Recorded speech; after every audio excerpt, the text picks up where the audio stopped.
여호와의 인자하심을 아는 지혜, 여호와의 인자하심을 아는 지혜, 이런 제목으로 하나님의 말씀을 나누도록 하겠습니다. 시편 107편 1절을 보면 이렇게 시작하죠. 여호와께 감사하라. 그는 선하시며 그 인자하심이 영원함이로다. 우리가 이 세상을 살아가면서 감사할 일보다 세상을 바라보면 실망할 일들이 굉장히 많이 있습니다. 근데 이제 시편 107편 오늘 말씀은 어제에 계속 이어서 이 땅의 어려움도 하나님 주시는 거라는 거죠. 하나님의 섭리 가운데 있다는 겁니다. 그래서 하나님의 뜻들이 이루어지고 그리고 고난 가운데 있으면서도 우리가 하나님의 은혜를 경험한다는 거예요. 그래서 그 하나님이 얼마나 인자하신 분인 줄을 이 고난 많은 세상, 이해할 수 없는 세상에서 깨닫고 그 하나님께 감사하는 인생을 살아가라. 이 말씀을 해주는 것입니다. 그래서 여러분, 어제 본문에도 광야에서 방황하는 자들에게 거주할 성읍을 주시는 하나님 말씀하시죠. 그래서 여러분 몇 절 보냐면 6절을 보시면 이렇게 나와 있습니다. 이에 그들이 근심 중에 여호와께 부르짖음에 그들을 고통에서 건지시고 그럽니다. 그러니까 이 땅 가운데 있는 고난 가운데에서 하나님을 찾는 거예요. 그리고 하나님이 그들을 건져주는 분이심을 알게 되는 거죠.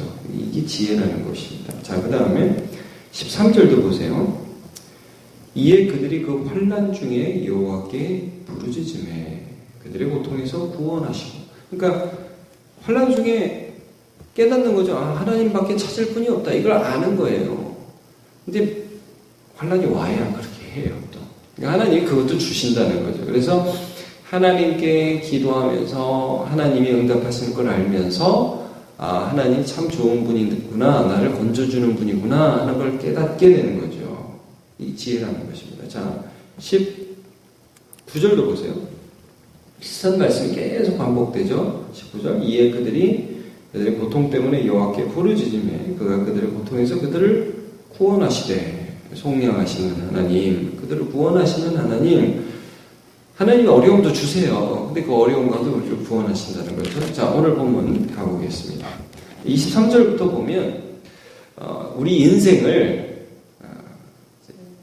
큰 바다 위에서 풍랑을 겪는 어부들, 그런 항해하는 자들을 비유하고 있습니다. 자, 그래서 23절 보면 배들을 바다에 띄우며 큰 물에서 일하는 자는 여호와께서 행하신 일들과 그의 기이한 일들을 깊은 바다에서 봅니다.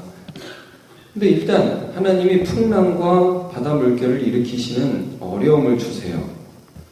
그래서 이 26절을 보면 그들이 하늘로 솟구쳤다가 깊은 곳으로 내려가나니 그 위험 때문에 그들이 영원히 녹는다다 그러죠. 그러니까 얼마나 파도가 심하게 치면 이렇게 파도가 치면 여러분 혹시 배 타면서 그런 경험 해보신 적이 있는지 모르겠는데 올라갔다 내려갔다 그러죠. 이게 그런 걸 이용해가지고 놀이공원에도 왜 바이킹이라는 놀이기구가 있잖아요. 그래서 올라갔다가 내려갔다 그러면은 막 바이킹은 뭐 안전바라도 있죠. 안전띠라도 메고 하죠. 근데 이 배에서 그런 걸 경험하는 사람은 여기 보니까 그 다음 절도 보죠. 막 띠굴띠굴 굴른다고 그러지 않습니까? 27절에 그들이 이리저리 구르며 취한 자같이 비틀거리니 그들의 모든 지각이 혼돈 속에 빠지던도다. 정신이 하나도 없다는 거예요. 근데 하나의 정신이 여기서 그들에게 나타나요. 하나님을 아는 지혜를 하나님이 여기서 일으키시는 거예요.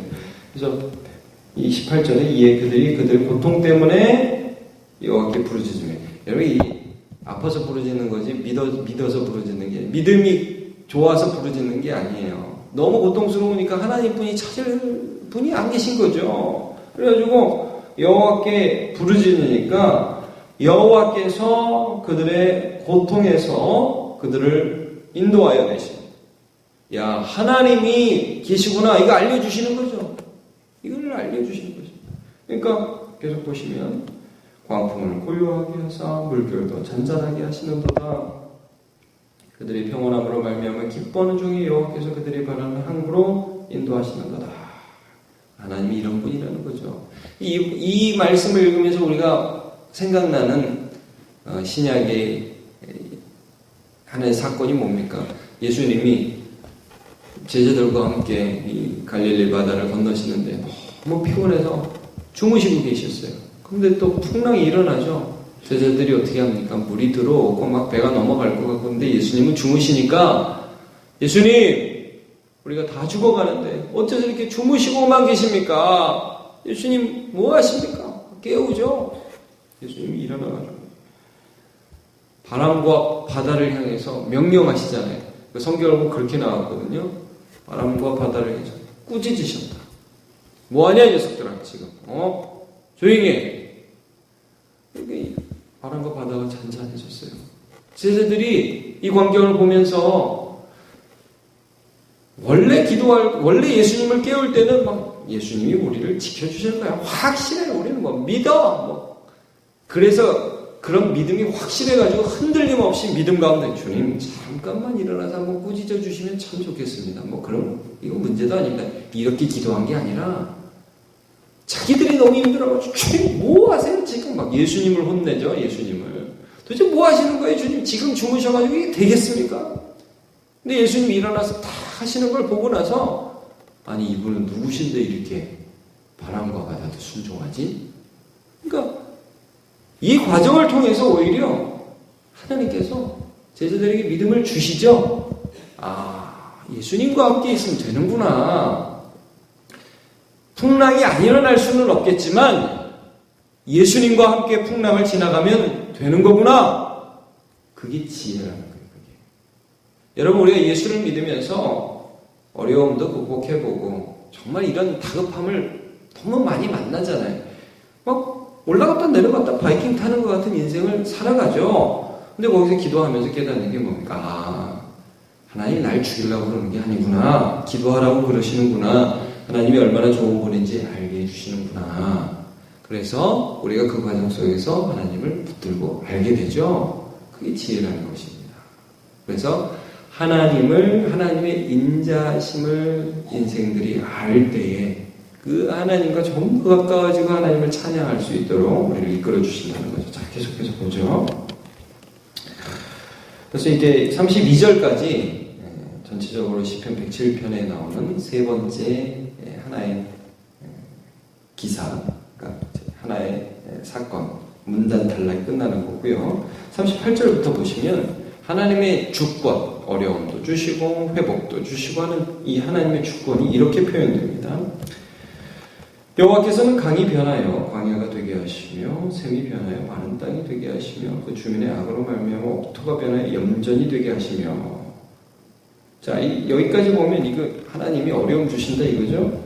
강이 변하여 광야가 된다. 우리가 알기로는 보라 내가 생일을 행하리 사막에 강을 내겠고 이렇게 나와야 되는데 아니 강이 오히려 광야가 되게 하신다. 이거는 물이 없게 하신다는 거니까 굉장히 어렵게 하신다는 말씀이죠. 샘이 변하여 마른 땅, 주민의 악으로 말미암아 옥토가 변하여 염전이 되게 하신다. 그러니까 이 세상의 악에 대해서 하나님이 그냥 놔두지 않는다. 근데 소돔과 고모라가 불기둥, 소금기둥이 다 되어버리는 그런 하나님의 심판이 임하지 않습니까? 자, 35절 보시면 그런데 또 그렇게 하고 끝내냐? 또 아니에요. 또 하나님이 또 반대로 좋게 모든 것을 회복시키신다는 거예요. 그래서 광야가 변하여 또 못이 되고 마른 땅이 변하여 또 샘물이 되게 하시고 줄인 자들로 거기 살게 하사 그들 거주할 성읍을 준비하게 하시고 하나님 계속 은혜 주신다는 거예요. 그 다음 절도 볼게요. 밭에 파종하여 포도원을 재배하여 풍성한 소출을 거두게 하시며 또 복을 주사 그들이 크게 번성하게 하시고 그들의 가축이 감소하지 아니하게 하실지라도. 근데 하나님이 이런 상황에서 또 하나님을 찾는 자들에게 은혜를 주셔가지고 소출도 주시고 물도 주시고 거주할 성읍도 준비하게 하시고 여러 가지 일들을 하나님께서 은혜 가운데 주실지라도 또 그 다음 어떻게 하면 시됩니까? 그 다음 보세요. 39절 다시 압박과 재난과 응원을 통하여 그들의 수를 줄이시며 낮추시는도다. 여러분 이게 이스라엘 역사 속에 계속 반복되죠. 여러분 잘 생각해 보십시오. 이스라엘이라는 역사 하나님이 아브라함을 부르시면서 그들의 역사 가운데 어떤 일이 있었습니까? 하나님이 아브라함, 이삭, 야곱에게 복을 주시죠. 요셉의 때 이집트에 내려가잖아요. 이집트에 내려가서 430년 동안 있는 동안에 수는 엄청나게 불어나는데 갖은 핍박을 다 당하죠. 그 다음에 하나님 모세를 통해서 끌어내십니다. 광야에서 40년 동안 사람 죽고, 광야에서 또 그러나 하나님의 부흥을 경험하여서 가나안 땅으로 들어가서 여리고 전투, 아이성 전투 해가지고 하나님께서 가나안 땅을 지배하게 하시고 거기서 번성하게 하시지만 그 백성들이 하나님 따르지 않고 자기 소견에 오른 대로 하는 게 사사기고, 사사기 지나가지고 하나님의 마지막 선지자 사무엘을, 마지막 사사 사무엘을 통해서 사울과 다윗 왕을 세우셨는데 이 왕들을 통해서 얼마나, 사울 때는 또 잘못하지만 다윗과 솔로몬을 통해서 이스라엘 최고의 중기를 누리지 않습니까? 번성하게 하세요. 그러니까 왔다 갔다 계속해요. 그 가운데 하나님을 알게 하세요. 그런데 이 솔로몬이 또 죄를 지으니까 하나님 남북 분열시키고, 그 다음에 또 죄를 지으니까 아수르로 치고 바벨론으로 치고, 그 다음에 다시 페르시아 제국대 다시 돌리시고, 역사를 계속 보시면 항상 부흥했던 때는 없어요. 부흥 좀 하는 것 같으니까 인간이 교만해져서 하나님 없이도 잘 살 것 같으니까 하나님 치시죠. 근데 그 치는 것도 은혜라 이거예요. 그 치니까 하나님이 올라갔다 내려갔다 하게 하시니까 자기가 아무것도 아닌 줄 알아서 하나님을 찾고 부르짖으면 하나님이 그 약속 안에서, 여러분이 인자하심이라는 게 헤세드라고 제가 늘 말씀드린 약속 안에서의 사랑, 약속 안에서 너는 내 자녀니까 불쌍히 여겨주신다는 거예요. 그래가지고 그 하나님을 붙들고 다시 회복되고 다시 주님 알아가게 되는 이스라엘의 역사를 보면서, 야, 너네 하나님 같은 분이 또 있냐?